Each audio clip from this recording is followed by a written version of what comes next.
ಇದು Fifi ಐಲ್ಯಾಂಡ್ಸ್‌ನ actually ಅಲ್ಲಿ ಯಾವಾಗ ಡಿಸ್ಕವರ್ ಮಾಡ್ತಾರೆ ಅಂತಂದರೆ 1940s ವರೆಗೂ ಆಲ್ಮೋಸ್ಟ್ ಅಲ್ಲಿ ಜನನೇ ಯಾರೂ ಹೋಗದೇ ಇರೋದು ಒಂದು ತುಂಬ ಕಂಡುಬರೋಂಥ ವಿಷಯ.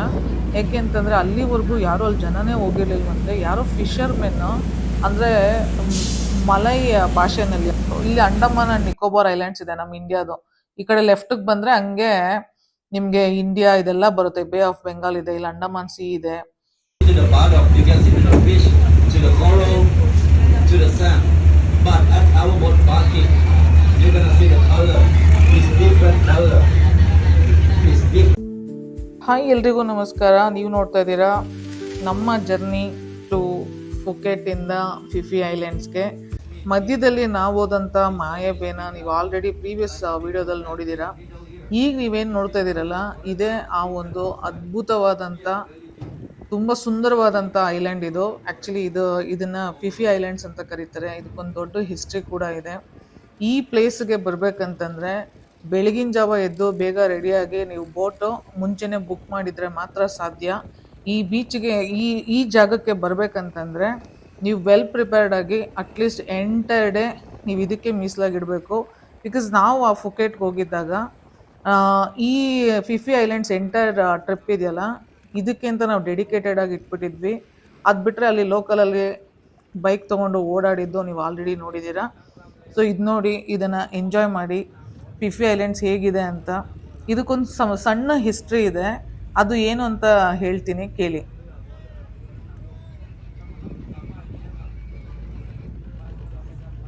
ಇದು ಫಿಫಿ ಐಲ್ಯಾಂಡ್ಸ್ನ ಆ್ಯಕ್ಚುಲಿ ಅಲ್ಲಿ ಯಾವಾಗ ಡಿಸ್ಕವರ್ ಮಾಡ್ತಾರೆ ಅಂತಂದರೆ 1940s ವರೆಗೂ ಆಲ್ಮೋಸ್ಟ್ ಅಲ್ಲಿ ಜನನೇ ಯಾರೂ ಹೋಗದೇ ಇರೋದು ಒಂದು ತುಂಬ ಕಂಡುಬರೋಂಥ ವಿಷಯ. ಏಕೆ ಅಂತಂದರೆ ಅಲ್ಲಿವರೆಗೂ ಯಾರೂ ಅಲ್ಲಿ ಜನನೇ ಹೋಗಿರ್ಲಿಲ್ವಂತೆ. ಯಾರೋ ಫಿಷರ್ಮೆನ್ನು ಅಂದರೆ ಮಲೈ ಭಾಷೆನಲ್ಲಿ, ಅಂದರೆ ಆ ಕಡೆ ಮಲೇಷ್ಯಾ ಥೈಲ್ಯಾಂಡ್ಗೆ ತುಂಬ ಹತ್ರ ಇರೋದ್ರಿಂದ ಆ ಮಲೈ ಭಾಷೆನಲ್ಲಿ ಅವರು ಎಪಿ ಅಂತ ಕರೀತಾರಂತೆ. ಅಂದರೆ ಫೈರಿ ಟ್ರೀ ಅಂದರೆ ಏನಂತಂದರೆ ಮ್ಯಾಂಗ್ರೋವ್ ವುಡ್ಡು ತುಂಬ ಅಲ್ಲಿ ಜಾಸ್ತಿ ಸಿಗ್ತಾ ಇರುತ್ತಂತೆ. ಸೊ ಅದನ್ನು ಅವ್ರು ಕಂಡಿಡ್ಬಿಟ್ಟು ಇಲ್ಲೇನೋ ಒಂದು ಜಾಗ ಇದೆ ಅಂತ ನೋಡಿ ಅಲ್ಲಿ ಇದ್ದು, ಆಮೇಲೆ ಅಲ್ಲಿ ಕೊಕೊನಟ್ ಪ್ಲಾಂಟೇಶನ್ಸ್ ಎಲ್ಲ ಜಾಸ್ತಿ ಹಾಕಿ ಆ ಒಂದು ಐಲ್ಯಾಂಡ್ಸ್ನ ಇವರು ಫಿಫಿ ಐಲ್ಯಾಂಡ್ಸ್ ಅಂತ ಕರೀತಾರೆ. ಸೊ ಲಿಟ್ರಲಿ 1940s ಅಂದರೆ ಈಗ ನಮಗೆ 1947 ಇದು ಬಂತು ಸ್ವಾತಂತ್ರ್ಯ. ಇಮ್ಯಾಜಿನ್ ಮಾಡಿ, 1940s ವರೆಗೂ ಲಿಟ್ರಲಿ ಅದು ಕಂಪ್ಲೀಟ್ಲಿ ಒಂದು ಐಸೋಲೇಟೆಡ್ ಐಲ್ಯಾಂಡ್ ಆಗಿರುತ್ತೆ. ಮತ್ತು ಇದು ಬಂದು ಇರೋದು ಅಂಡಮಾನ್ ಸೀನಲ್ಲಿ. ಸೊ ಅದೇ ಒಂದು ದೊಡ್ಡ ವಿಶೇಷತೆ ಇದ್ರದ್ದು. ಏನು ಕೇಳಿಸ್ಕೊಂಡ್ರೆ ಅಂಡಮಾನ್ ಸೀನಾ? 100% ಅಂಡಮಾನ್ ಸೀನೇ. ಏನಪ್ಪ ಇದು ಅಂಡಮಾನ್ ಸೀನಲ್ಲಿ ಫಿಫಿ ಐಲ್ಯಾಂಡ್ಸಲ್ಲಿ ಥೈಲ್ಯಾಂಡಲ್ಲಿ ಏನು ಕತೆ? ಅಂಡಮಾನ್ ಒಳಗಡೆ ಫಿಫಿ ಐಲ್ಯಾಂಡ್ ಹೆಂಗೆ ಬರುತ್ತೆ ಅಂತ ಯೋಚನೆ ಮಾಡ್ತಾ ಇದ್ದೀರಾ? ಖಂಡಿತವಾಗ್ಲೂ ಹೇಳ್ತೀನಿ. ಫಿಫಿ ಐಲ್ಯಾಂಡ್ಗೆ ಹೋದ್ಮೇಲೆ ನಾವು ಏನು ಮಾಡಿದ್ವಿ ಅಂತ ಒಂದು ಸಲ ನೋಡ್ಬಿಡಿ. ಅದಾದಮೇಲೆ ಏನಕ್ಕೆ ಇದು ಅಂಡಮಾನ್ ಸಿ ಒಳಗಡೆ ಇದೆ ಅಂತ ನಾನು ಖಂಡಿತವಾಗ್ಲೂ ನಿಮಗೆ ಹೇಳ್ತೀನಿ. ಇದು ಇವಾಗ ನೆಕ್ಸ್ಟ್ ನಾವು ಫಿಫಿ ಐಲ್ಯಾಂಡ್ಗೆ ಹೋದ್ಮೇಲೆ ಏನು ಮಾಡಿದ್ವಿ ಅಂತ ನೋಡಿ. ಫಿಫಿ ಐಲ್ಯಾಂಡ್ಗೆ ಹೋಗ್ಬೇಕಂದಾಗ ನೀವು ಆಲ್ರೆಡಿ ಬೋಟ್ ಎಲ್ಲ ಬುಕ್ ಮಾಡಿರ್ತೀರ. ಬೆಳಿಗ್ಗೆ ಬ್ರೇಕ್ಫಾಸ್ಟಿಂದ ಹಿಡಿದು ಲಿಟ್ರಲಿ ಈವ್ನಿಂಗ್ ಸ್ನ್ಯಾಕ್ಸ್ವರೆಗೂ ಎಲ್ಲ ಅವರೇ ನೋಡ್ಕೊತಾರೆ. ಅಲ್ಲಿಗೆ ರೀಚ್ ಆಗ್ತಿದ್ದಂಗೆ ನಮ್ಮನ್ನು ಫಸ್ಟು ಕರ್ಕೊಂಡು ಹೋಗಿದ್ದು ಎಲ್ಲಪ್ಪ ಅಂತಂದರೆ, ರೀಚ್ ಆದಾಗ ಅಲ್ಲೊಂದು ಏನು ಐಲ್ಯಾಂಡ್ ಅಂದರೆ ದ್ವೀಪ ಅಲ್ಲ, ಆ ಲ್ಯಾಂಡ್ ಭಾಗಕ್ಕೆ ನಮ್ಮನ್ನು ಫಸ್ಟು ಕರ್ಕೊಂಡು ಹೋಗಿ ಅಲ್ಲಿ ಸ್ಟಾಪ್ ಕೊಟ್ಟರು.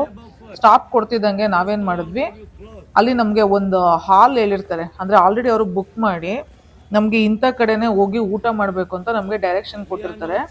ಆ ಜಾಗಕ್ಕೆ ಹೋಗ್ಬಿಟ್ಟು ನಾವು ಊಟ ಮಾಡಬೇಕು. ಇದೇನೀಗ ನೀವು ನೋಡ್ತಾ ಇದ್ದೀರಲ್ಲ, ಇದೆಲ್ಲ ಫಿಫಿ ಐಲ್ಯಾಂಡ್ ಇದು. ಇಲ್ಲಿ ಒಂದು ಏನು ಜಾಗ ಇದೆಯಲ್ಲ, ಅಲ್ಲಿ ರೂಮ್ಸು ಮತ್ತು ಫುಡ್ಡು ಟೂರಿಸ್ಟ್ಗಳಿಗೆ ಏನು ಬೇಕೋ ಅದನ್ನು ಮಾತ್ರ ಇಲ್ಲಿ ಮಾಡಿದ್ದಾರೆ. ಇಲ್ಲಿ ಜನರಲಿ ಯಾರೂ ಸ್ಟೇ ಆಗಲ್ಲ, ತುಂಬ ಅಪರೂಪ ಸ್ಟೇ ಆಗೋದು. ಸೊ ಈಗ ನಾವು ಇಲ್ಲಿ ಊಟದ ಹಾಲ್ ಹತ್ರ ಹೋಗ್ಬಿಟ್ಟು ಊಟ ಮಾಡಿದ್ವಿ. ನೀವು ವೆಜ್ ಬೇಕಂದರೆ ಮುಂಚೆನೇ ಅವ್ರಿಗೆ ಸ್ಪೆಸಿಫೈ ಮಾಡಿಬಿಡ್ಬೇಕು.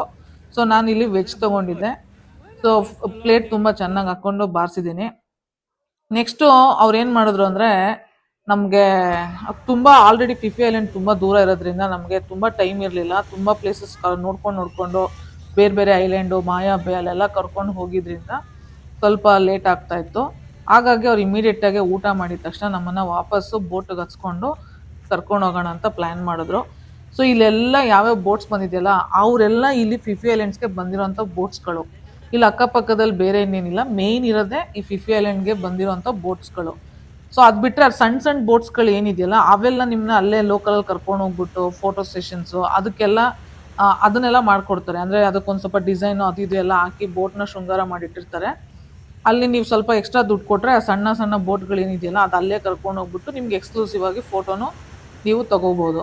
ಬಟ್ ಅದಕ್ಕೆಲ್ಲ ಮಾಡೋಕ್ಕೆ ನಮಗೆ ಟೈಮ್ ಕೊಟ್ಟಿರಲಿಲ್ಲ, ಯಾಕಂದರೆ ನಮ್ಗೆ ಆಲ್ರೆಡಿ ಲೇಟಾಗಿತ್ತು.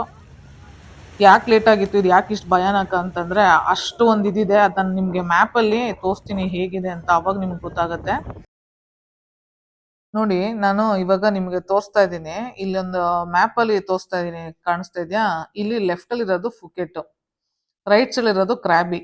ಇದೆಲ್ಲ ಏನಂದ್ರೆ ಥೈಲ್ಯಾಂಡ್ ಪಾರ್ಟ್. ಇದು ನೋಡಿ, ಇದೆಲ್ಲ ಥೈಲ್ಯಾಂಡ್ ಪಾರ್ಟ್. ಇದೆಲ್ಲ ಥೈಲ್ಯಾಂಡ್. ಮೇಲ್ಗಡೆ ಇಲ್ಲೆಲ್ಲ ಪಟಾಯ ಸಿಟಿ ಇದೆ, ಬ್ಯಾಂಕಾಕ್ ಇದೆ, ಎಲ್ಲ ಇದೆ. ಈ ರೆಡ್ ಮಾರ್ಕ್ ಏನಿದೆಯಲ್ಲ ಇದು ಫಿಫಿ ಐಲ್ಯಾಂಡ್ಸ್ ನಾನು ಹಾಕಿರೋದು. ಇಲ್ಲಿ ಅಂಡಮಾನ್ ಅಂಡ್ ನಿಕೋಬಾರ್ ಐಲ್ಯಾಂಡ್ಸ್ ಇದೆ ನಮ್ಮ ಇಂಡಿಯಾದು. ಈ ಕಡೆ ಲೆಫ್ಟ್ಗೆ ಬಂದ್ರೆ ಹಂಗೆ ನಿಮ್ಗೆ ಇಂಡಿಯಾ ಇದೆಲ್ಲ ಬರುತ್ತೆ. ಬೇ ಆಫ್ ಬೆಂಗಾಲ್ ಇದೆ, ಇಲ್ಲಿ ಅಂಡಮಾನ್ ಸಿ ಇದೆ. ಮತ್ತೆ ಇಲ್ಲಿ ನಾನು ಪಾಯಿಂಟ್ ಔಟ್ ಮಾಡ್ತಿರೋದು ಏನಿದೆಯಲ್ಲ ರೆಡ್ ಕಲರ್ ಮಾರ್ಕಲ್ಲಿ, ಇದು ಫಿಫಿ ಐಲ್ಯಾಂಡ್ಸ್. ಇದು ಎಷ್ಟು ಒಂಥರ ನಿಗೂಢವಾಗಿದೆ ಅಂದ್ರೆ ನೋಡಿ, ಝೂಮ್ ಇನ್ ಮಾಡ್ತಾ ಮಾಡ್ತಾ ಮಾಡ್ತಾ ನಿಮ್ಗೆ ಗೊತ್ತಾಗುತ್ತೆ. ಲೆಫ್ಟ್ ಅಲ್ಲಿ ಫುಕೆಟ್ ಇದೆ, ರೈಟ್ ಅಲ್ಲಿ ಕ್ರಾಬಿ ಇದೆ.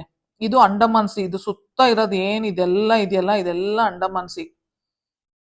ನೀವ್ ಹಂಗೆ ಝೂಮ್ ಇನ್ ಮಾಡಿದಾಗ ಅಂಡಮಾನ್ ಸಿ ಅಂತಾನೆ ಇದನ್ನ ಕರೆಯೋದು ಆಕ್ಚುಲಿ ಓವರ್ ಆಲ್. ಅಲ್ಲಿ ಇಲ್ಲಿ ಫಿಫಿ ಐಲ್ಯಾಂಡ್ಸ್ ಇದೆ ಆಯ್ತಾ. ಮತ್ತೆ ಇಲ್ಲಿ ಮಂಕಿ ಬೇ. ಮಂಕಿ ಬೇ ಅಂತಂದ್ರೆ ಈ ಜಾಗದಲ್ಲಿ ಒಂಥರ ಗುಹೆ ತರ ತುಂಬಾ ಇದೆ. ಅಲ್ಲಿ ತುಂಬಾ ಕೋತಿಗಳು ಎಲ್ಲ ಇದೆ. ಅಲ್ಲಿ ಹೋದ್ರೆ ಒಂದೊಂದ್ಸಲ ಕೋತಿಗಳು ತುಂಬಾ ರೂಡಾಗೂ ಬಿಹೇವ್ ಮಾಡ್ತವೆ, ಸ್ವಲ್ಪ ಹುಷಾರಾಗಿರ್ಬೇಕು. ಸೊ ಅಲ್ಲಿ ಒಂದೊಂದ್ಸಲ ಇಳಿಸ್ತಾರೆ ಬೋಟಲ್ಲಿ ಕರ್ಕೊಂಡು ಹೋದಾಗ. ಸಮ್ ಟೈಮ್ಸ್ ಇಳಿಸಲ್ಲ ಅವರು, ಅಂದ್ರೆ ಬೋಟಿಂದ ಇಳಿಸಲ್ಲ ಜನಗಳನ್ನ ಕರ್ಕೊಂಡು ಹೋದಾಗ. ಬಟ್ ಇಲ್ಲಿ ಸುತ್ತ ನೋಡಿ, ಸುತ್ತ ಆಳವಾದಂತ ಒಂದು ದೊಡ್ಡ ಸಮುದ್ರ. ಈ ಸಮುದ್ರದ ಮಧ್ಯೆ ಯಾರು ಇಲ್ಲ ಇಲ್ಲಿ, ಅಂದ್ರೆ ಸುತ್ತಮುತ್ತ ಯಾರು ಇಲ್ಲ. ಒಳಗಡೆ ಈ ಫಿಫಿ ಐಲ್ಯಾಂಡ್ಸ್ ಹೋದ್ರೆ ನಿಮ್ಗೆ ಇದು ಸಿಗುತ್ತೆ, ಅವರು ಅಕಾಮಿಡೇಷನ್ ಮತ್ತೆ ಫುಡ್ ಅದೆಲ್ಲ ಮಾಡಿದ್ದಾರೆ ಈ ಲ್ಯಾಂಡ್ ಅಲ್ಲಿ. ನೀವು ಅಲ್ಲಿ ಹೋದಾಗ ಗೊತ್ತಾಗ್ಬಿಡುತ್ತೆ, ಅದೆಲ್ಲ ಸಿಗುತ್ತೆ ನಿಮ್ಗೆ. ಅದೆಲ್ಲ ಅಲ್ಲಿ ವ್ಯವಸ್ಥೆ ಇದೆ. ಬಟ್ ಇಲ್ಲಿ ಕರ್ಕೊಂಡು ಹೋಗ್ಬೇಕಂದ್ರೆ ಈ ಫುಕೆಟ್ ಇದೆಯಲ್ಲ ನೋಡಿ, ತುಂಬಾ ದೂರ. ಇಲ್ಲಿಂದ ಇಲ್ಲಿಗೆ ಬರ್ಬೇಕಂದ್ರೆ ಸಿಕ್ಕಾಬಟ್ಟೆ ದೂರ. ಅದು ನಾವು ಸ್ಪೀಡ್ ಬೋಟ್ ಅಲ್ಲಿ ಹೋಗಿ ಕೂಡ ಈವ್ನಿಂಗ್ ಬರ್ಬೇಕಾದ್ರೆ ತುಂಬಾ ಕತ್ಲಾಯ್ತು. ಬಟ್ ಮಧ್ಯದಲ್ಲಿ ಏನಾದ್ರು ಆದ್ರೂ ಕೂಡ ಯಾರಿಗೂ ಏನೂ ಗೊತ್ತಾಗಲ್ಲ, ಅಷ್ಟು ಅಪಾಯಕಾರಿ ಜಾಗ ಅದು. ಸೊ ಇದು ಒಂಥರ ತುಂಬಾ ಅಡ್ವೆಂಚರಸ್ ಅನ್ಸುತ್ತೆ ನೀವು ಹೋದಾಗ. ಸೊ ಮಿಸ್ ಮಾಡದೆ ಫಿಫಿ ಐಲ್ಯಾಂಡ್ಸ್ಗೆ ಹೋಗಿ ಬನ್ನಿ. ಸೊ ಇದು ನಾನು ನಿಮ್ಗೆ ತೋರ್ಸ್ಬೇಕಾಗಿತ್ತು, ಅದಕ್ಕೆ ತೋರಿಸ್ತಾ ಇದ್ದೀನಿ.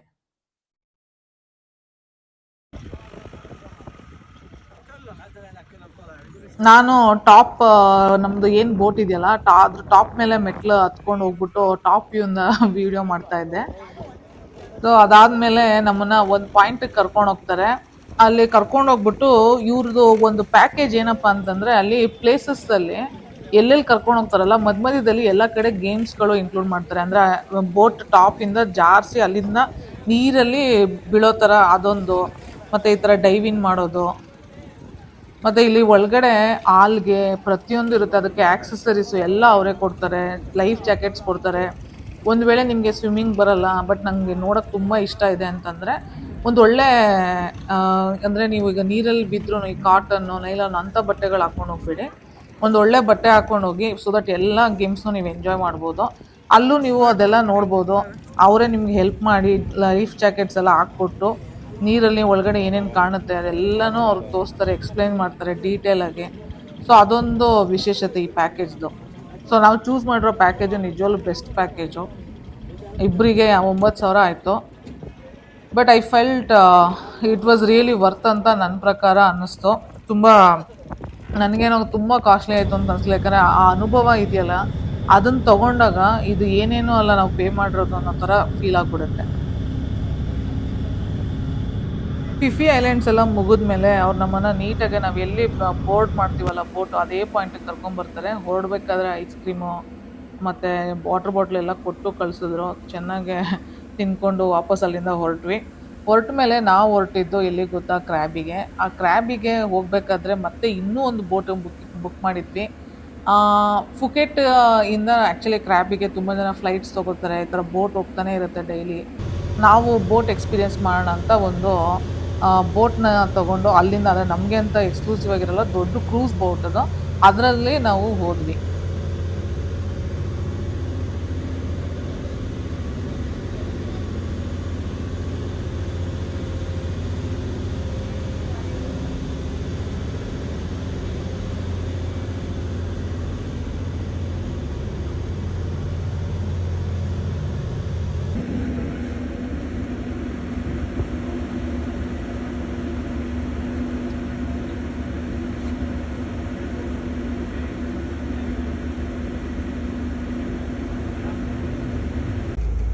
ಸೊ ನಾವು ಕ್ರ್ಯಾಬಿ ರೀಚ್ ಆದ್ವಿ. ಬೋಟ್ ತೊಗೊಂಡಿದ್ದು ಫುಕೆಟಿಂದ ಕ್ರ್ಯಾಬಿಗೆ. ಸೊ ನೆಕ್ಸ್ಟ್ ಡೇ ನಾವು ಚೆಕ್ಔಟ್ ಆಗಿರೋದು ಅದೆಲ್ಲ ನಾನು ವೀಡಿಯೋದಲ್ಲಿ ಹಾಕಿಲ್ಲ. ಸೊ ರೀಚ್ ಆದಮೇಲೆ ಫುಕೆಟಲ್ಲಿ ರೂಮು ನಮಗಿನ್ನೂ ಅವೈಲೇಬಲ್ ಇರಲ್ಲ, ತುಂಬ ಕ್ರೌಡ್ ಇತ್ತು. 2 o'clock ಮಧ್ಯಾಹ್ನ ಮಾತ್ರ ನಾವು ಕೊಡ್ತೀವಿ ಅಂತ ಅವ್ರ ಟೈಮಿಂಗಲ್ಲಿ ಹೇಳಿದರು.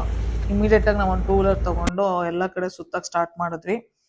ಮತ್ತು ಅಲ್ಲಿ ನಾವು ಹೋಗಿದ್ದು ಫಸ್ಟು ಹಸುವಿಗೆ ಅಂತ ತಿನ್ನೋಕ್ಕೆ ಮೆಕ್ಡೊನಾಲ್ಡ್ಸ್ಗೆ ಹೋದ್ವಿ. ಅಲ್ಲಿ ಅದನ್ನು ಫುಡ್ ತಿಂದ್ವಿ. ಸೊ ನೆಕ್ಸ್ಟು ಕ್ರ್ಯಾಬಿ ಹೇಗಿದೆ ಅಂತ ಖಂಡಿತವಾಗೂ ನೀವು ನೋಡಲೇಬೇಕು, ಮಿಸ್ ಮಾಡ್ಕೋಬೇಡಿ. ಸೊ ಇದಾದಮೇಲೆ ನಾವು ನೆಕ್ಸ್ಟು ಎಲ್ಲಿಗೆ ಹೋಗ್ತೀವಿ, ಏನು ಮಾಡ್ತೀವಿ ಅಂತ ನೀವು ನೋಡಲೇಬೇಕು. Stay tune for more updates. ಕ್ರ್ಯಾಬಿ ಅಂತೂ ಸಖತ್ತಾಗಿದೆ, ಮಿಸ್ ಮಾಡೋಕ್ಕೆ ಹೋಗಲೇಬೇಡಿ. Otherwise it will be a big loss for you. Okay, love you all. Subscribe ಆಗಿ, ಲೈಕ್ ಮಾಡಿ.